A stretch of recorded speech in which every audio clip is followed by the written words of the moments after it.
Reading history with me, McGruff the crime dog. Woof, woof.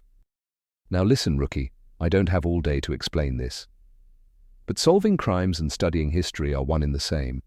I will be using my trusty book here to help explain the best I can. You see, rookie, this book is authored by Jihui Fang. What? You've never heard of him? Well, let this be an introduction to you then. Let's get started. I'll start with some words from our friend Mr. Fang. History is the study of the human past, and you'll do well to remember that, rookie. For our purposes. History is not an immutable body of facts and events, but a discursive practice built on interpretation. See, rookie, we only know what we know by what is left behind by people from the past in forms like written text and artifacts like paintings, photos, and videos. Woof. To be considered literate in history, students must be able to do much more than comprehend and recall discrete historical figures, timelines, and events. Rookies like you need to understand why and what leads to these events. You also need to be able to see history from all different angles and viewpoints.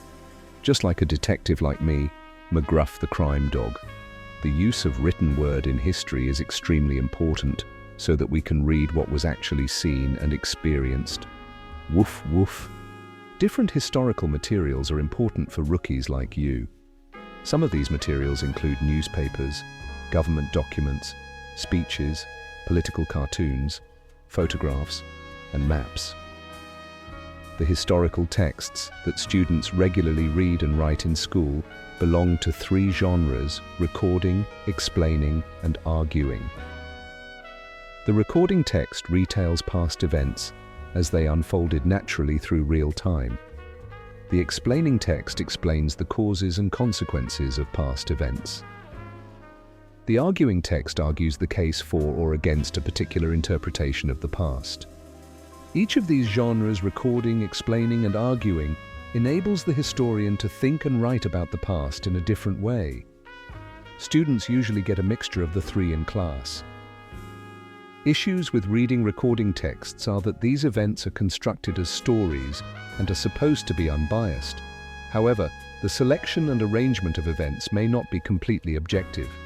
Students may find these stories of the past easier to understand, but they might not be aware of the bias as they read. The explaining texts are usually harder for students to understand because of their use of arguments and abstract theses. Elementary history is usually taught more through recording texts, while middle and high school is more of an abstract interpretation of the past. Students learn history through the grades differently. The use of reference, ellipses, and appositive features can cause problems for adolescent readers. Unlike experts whose reading of history is sophisticated and complex, students read history much more superficially, likely due to a lack of deep historical knowledge, extensive experience with historical inquiry and reasoning, and explicit instruction on how to interact with historical texts.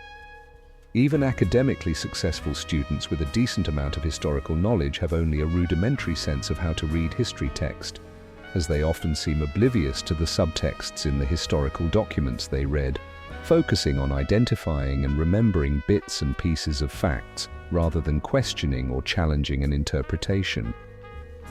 To help this, students can be given multiple sources, teaching historical strategies, conducting close readings, and writing an argument from sources.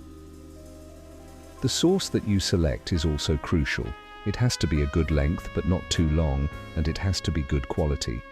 Some ways to read historical texts are by inferring, sourcing, contextualizing, corroborating, close reading, and perspective taking.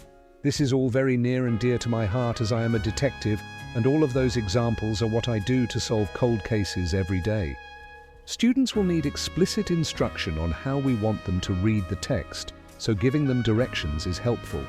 There are different ways to model Mr. Fang's points, like observation and compare and contrast. Close reading aims to develop a deep, precise understanding of a text's message, form and craft through careful attention to and critical analysis of language and image in the text. Teachers can support students' close reading of historical texts by showing them how to work through the challenging language of the texts.